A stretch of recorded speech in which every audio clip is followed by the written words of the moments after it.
કોર્પોરેશનના ઇતિહાસમાં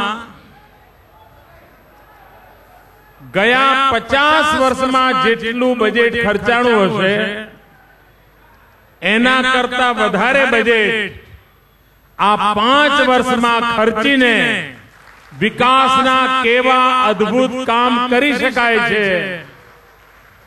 એ કોર્પોરેશનના મિત્રોએ બતાવી દીધી છે। આજે મેં વીર સાવરકર રમતગમત સંકુલની મુલાકાત લીધી। મિત્રો, કદાચ આખા ગુજરાતમાં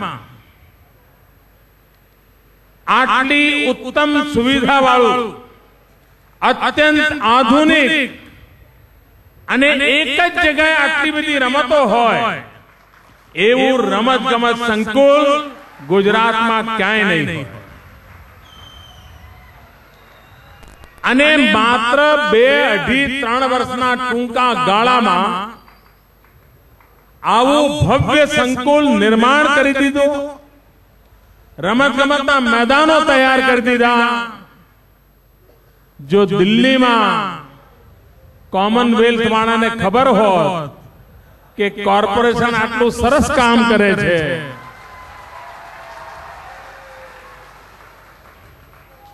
તો આજે જે એમની ધોલાઈ થઈ રહી છે એ ન થઈ હોય।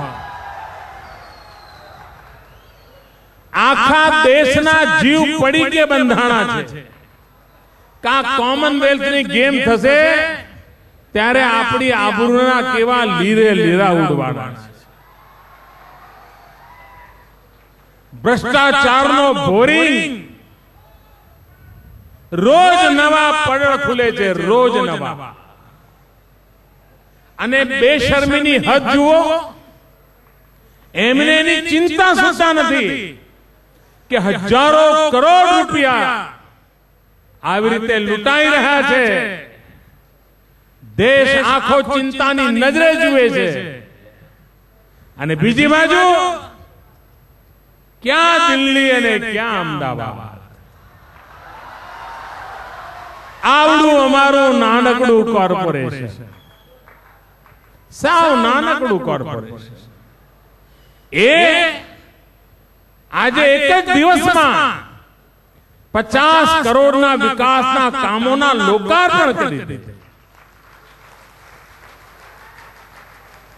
જે લોકોએ આજથી 3 વર્ષ પહેલા મેદાન જોયું તેમને ખબર છે કચરાના ઢગલા, દુનિયાભરનો ભંગાર ભરવાની જગ્યા, મચ્છરોને રોગચાળાનો ઉપદ્રવ, આવું તદ્દન ગંદકી ભર્યું વાતાવરણ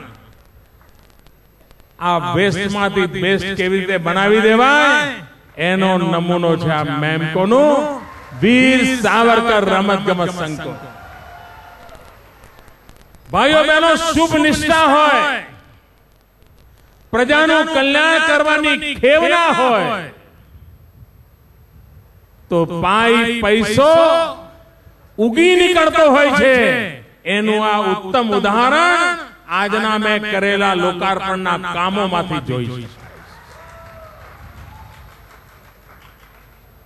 શું આપણું ગુજરાત, આપણું અમદાવાદ દુનિયાના સમૃદ્ધ દેશોની તોલે ન આવી શકે? મિત્રો, આપણે પુરવાર કરી દીધું, આવી શકે।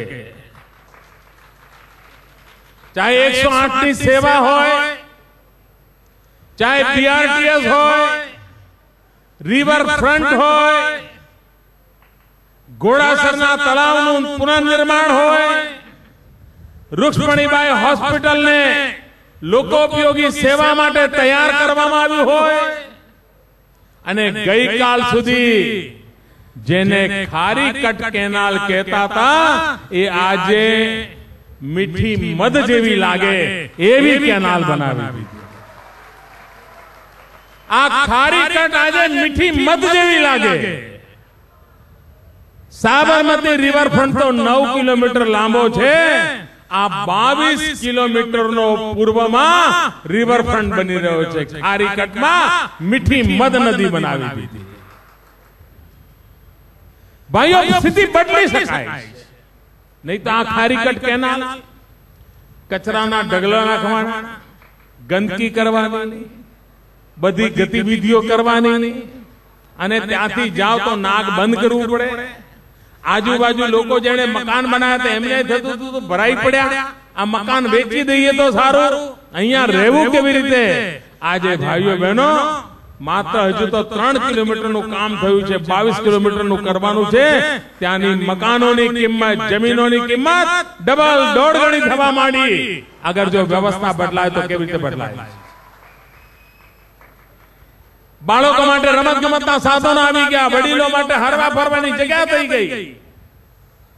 અને અમદાવાદે નવજવાનો માટે રમત ગમતના જે મેદાનો તૈયાર કર્યા છે, રમત ગમત માટે જે જીમ્સ તૈયાર કર્યા છે, સ્પોર્ટ સંકુલ કર્યા છે તૈયાર, સ્વિમિંગ પુલ તૈયાર કર્યા છે. અમદાવાદના નવજવાનને જે સુવિધાઓ પશ્ચિમની અંદર ના મળે, કર્ણાવતી ક્લબમાં ના મળે, એવી સુવિધાઓ આપણા ઘર આંગણે આજે મેમકોમાં ઉભી થઈ ગઈ. મિત્રો, જ્યારે શરૂઆતમાં હું કહેતો હતો કે હું પૂર્વની સકલ સુરત બદલી દઈશ, ત્યારે કેટલાક લોકોને માન્યામાં નહોતું આવતું કે આવું તે થાય. પરંતુ આજે પૂર્વના લોકો જોઈ શકે છે કે સ્થિતિ બદલી શકાય છે, સુવિધાઓ વધારી શકાય છે, અને સામાન્ય માનવીની આવશ્યકતાઓની પૂર્તિ કરી શકાય છે. આજે હું ઘોડાસરનું તળાવ જોવા ગયો. કચરા પટ્ટીના ઢગલાનો એ જગ્યા હતી. એટલું ઉત્તમ તળાવ બની ગયું છે. આસપાસના લોકો એમને ચાલવા આવવું હોય, ફરવા આવવું હોય, સાંજે બાળકો લઈને બેસવું હોય, ઘરમાં ગુંગળાઈને જીવવું પડતું, એના બદલે ખુલ્લી હવા વચ્ચે અમદાવાદનો નાગરિક જીવતો થાય એવા કેટલીક વ્યવસ્થાઓ કરી છે. ભાઈઓ બહેનો, આપણને વિકાસમાં રસ છે, અને વિકાસ કરવા ઈચ્છે તો વિકાસ થતો હોય છે, એ આપણે જોયું છે. આપણને ગરીબોનું કલ્યાણ કરવામાં રસ છે. હમણાં જુદા જુદા વિસ્તારમાં 9 જેટલા ગરીબ કલ્યાણ મેળા કર્યા. એના પહેલા બીજા 2 ગરીબ કલ્યાણ મેળા કર્યા. અને આ ગરીબ કલ્યાણ મેળાની અંદર લગભગ 150 કરોડ રૂપિયા કરતા વધારે રકમ ગરીબોના હાથમાં સીધી આપી અને ગરીબોને ગરીબીમાંથી બહાર નીકળવા માટે પગભર કરવાનું કામ કર્યું. નહીં તો પહેલા સરકાર બજેટ બને, બધું થાય, પણ ગરીબના ઘર સુધી રૂપિયો પહોંચતો નહોતો. આ સરકારે વ્યવસ્થા કરી. આજે ગાંધીનગરથી રૂપિયો નીકળે તો 100 પૈસા ગરીબના ઘર સુધી પહોંચાડવામાં આપણે સફળતા પ્રાપ્ત કરી છે. ભાઈઓ બહેનો, વિકાસ કરી શકાય, ગરીબોનું કલ્યાણ કરી શકાય, નવજવાનને રોજગાર આપી શકાય. તમને મિત્રો જાણીને આશ્ચર્ય થશે. આમ તો હવે તમે ટીવી પર જુઓ એટલે ખબર તો પડતી હશે કે દેશ કેવો ચાલે છે. ખાલી દિલ્હીના નમૂનાથી જ ખબર પડે દેશમાં શું ચાલતું હશે. રોજ સવાર પડ્યું નથી કે કોમનવેલ્થના ભ્રષ્ટાચારની લીલાના લીધે લીલા ના ઉડતા હોય. વરસાદ સહેજ પડ્યો હોય તો ત્યાં હરવા ફરવાની જગ્યા નથી.